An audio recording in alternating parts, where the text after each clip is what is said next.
Saan kami mag-eat later? Ay, okay, somebody's calling na. Wait lang guys Hello?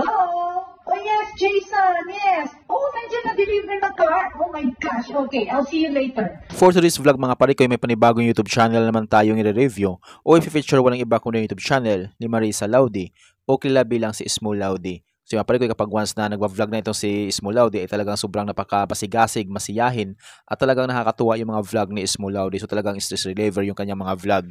So ipinanganak ito si Marisa Laude o kilala bilang si Smo Laude noong June 17, 1960 at ginawa naman kay YouTube channel on February 5, 2013. Nakakuha na ng total video views itong si Smo Laude ng 340,929,654. Dito sa video ito mga pare ko ay ating alamin kung magkano na nga ba ang kanyang estimated YouTube sahod. Disclaimer, lahat na makikita yung amount dito o mababanggit ko amount dito ay pawang estimated po lamang gamit ang Social Blade. Ang Social Blade ay isang public website na kahit sino ay pwedeng tumingin dito at maaari nyo rin makita ang lahat ng mga estimated YouTube sahod ng mga vloggers or content creator. Layunin lamang ng video na to na makapagbigay ng inspirasyon sa mga tao makapanood nito, lalong-lalo sa mga small YouTuber. So mapare ko ito si Smo Laude ay requested ni Baye. So shoutout sa iyo, Baye. So kung mayroon kayong iniidolong vlogger na gusto nyong malaman kung lang estimated YouTube sahod, paki-comment lamang sa comment section at gagawa natin ng itong klaseng ori ng video. Ano pang hinintay natin mga pare ko, samahan nyo kung i-review natin ang status ng YouTube channel ni Smo Laude.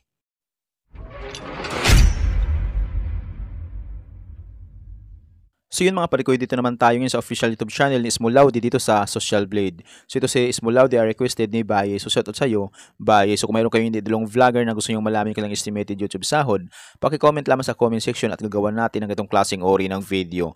So ito si Smo Laude ay meron siyang 341 uploads na video. At yung kanyang subscribers ay maabutan sa magit 2 million subscribers. So deserve niya magkaroon ng maraming subscribers sa kanyang YouTube channel. Total ang kanyang video views na kuha na siya ng 340,929,654. Country, Philippines. Channel type, people. Ginawa kay YouTube channel noong February 5, 2013. Total grade na kuha siya ng letter B. Social Blade rank ay pang 119,298. Subscriber rank ay pang 1,170. Video views rank ay pang 63,076. Country rank ay pang 125 na siya sa Pilipinas bilang isang vlogger. People rank ay pang 808.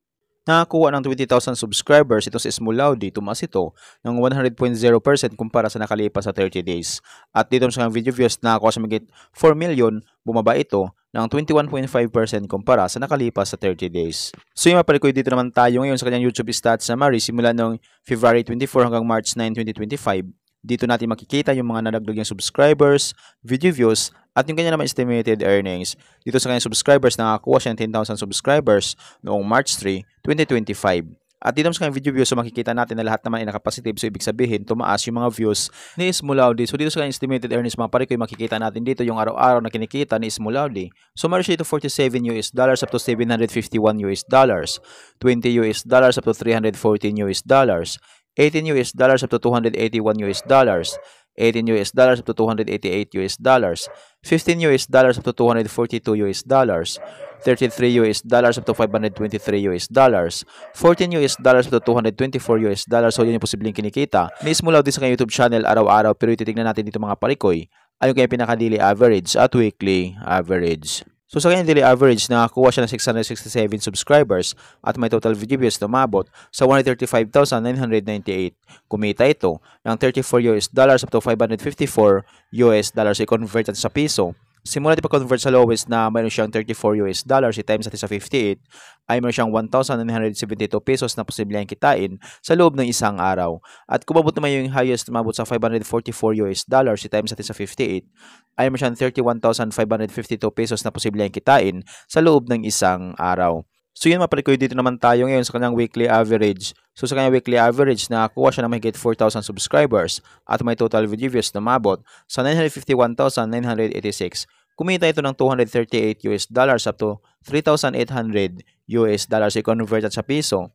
Simula di pa convert sa lowest na mayroon siyang $238, i-times natin sa 58, ay mayroon siyang 13,804 pesos na posibleng kitain sa loob ng isang linggo. At kung mabot naman yung highest, mabot sa $3,800, i-times natin sa 58, ay meron siyang 220,400 pesos na posible ang kitain sa loob ng isang linggo. So yung parikoy, proceed naman tayo sa kanyang estimated monthly earnings. Your document. So, Jason, Congratulations. thank you so Thank you very much. much. Okay. And again, pleasure to I meet you. cannot wait for my card.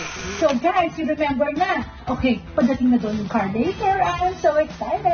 So yung mga parikoy, dito naman tayo ngayon sa kanyang estimated monthly earnings. Disclaimer po lamang mga parikoy, ang video na ito ay layunin lamang na makapagbigay ng inspirasyon sa mga tao makapanood nito, lalong-lalo sa mga small YouTuber. Lahat na makikita yung amount dito o yung mababanggit kong amount nito ay pawang estimated po lamang gamit ang Social Blade. Ang Social Blade ay isang public website na kahit sino ay pwedeng tumingin dito. At maaari nyo rin makita ang lahat ng mga estimated YouTube sahod ng mga vloggers or content creator. So yun mga parikoy, ito si Small Laude ay requested ni Baye. So shoutout sa iyo, Baye. So kung mayroon kayong iniidolong vlogger na gusto nyong malaman kung estimated YouTube sahod, paki-comment lamang sa comment section at gagawan natin ng itong klaseng ori ng video. So yung mga parikoy, dito sa kanyang estimated monthly earnings ni Small Laude ay meron siyang $1,000 up to $16,300.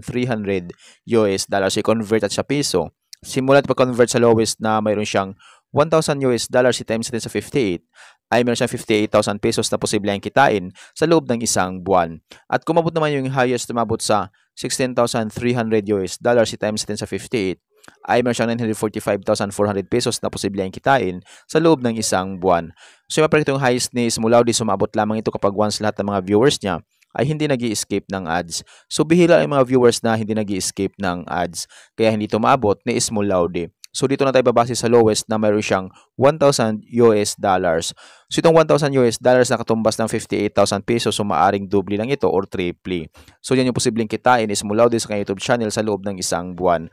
Pero maaring magbabago pa itong mga parikoy, depende sa dami ng views na makukuha ni Small Laude. So dahil ang sahod ng mga vloggers or content creator, nakadepende sa dami ng views, hindi sa dami ng subscribers. At laking tulong din yung mga viewers na hindi nag-i-escape ng ads. Kaya hanggat maaari, huwag po tayo mag-skip ng ads sa lahat ng mga inidolo nating vlogger. So sa ganung paraan, medyo lalaki yung kanilang YouTube sahod. So bilang suporta natin sa kanila, huwag po tayo mag-escape ng ads. So yung parikoy, deserve ni Small Laude na magkaroon siya ng malaking sahod sa kanyang YouTube channel. At yun nga, umabot na yung kanyang subscribers sa mahigit 2 million subscribers. So sa mga hindi pa nakapag-subscribe sa YouTube channel ni Small Laude, i-subscribe nyo na yung kanyang YouTube channel at huwag nyo kalimutan i-subscribe ang aking munting channel para lagi kang updated sa mga bago kong video upload. So yung maparik ito si Small Laude ay requested di Baye. So shoutout sa iyo, Baye. So dito naman sa kanyang estimated yearly earnings, makikita natin dito yung kinikita ni Small Laude.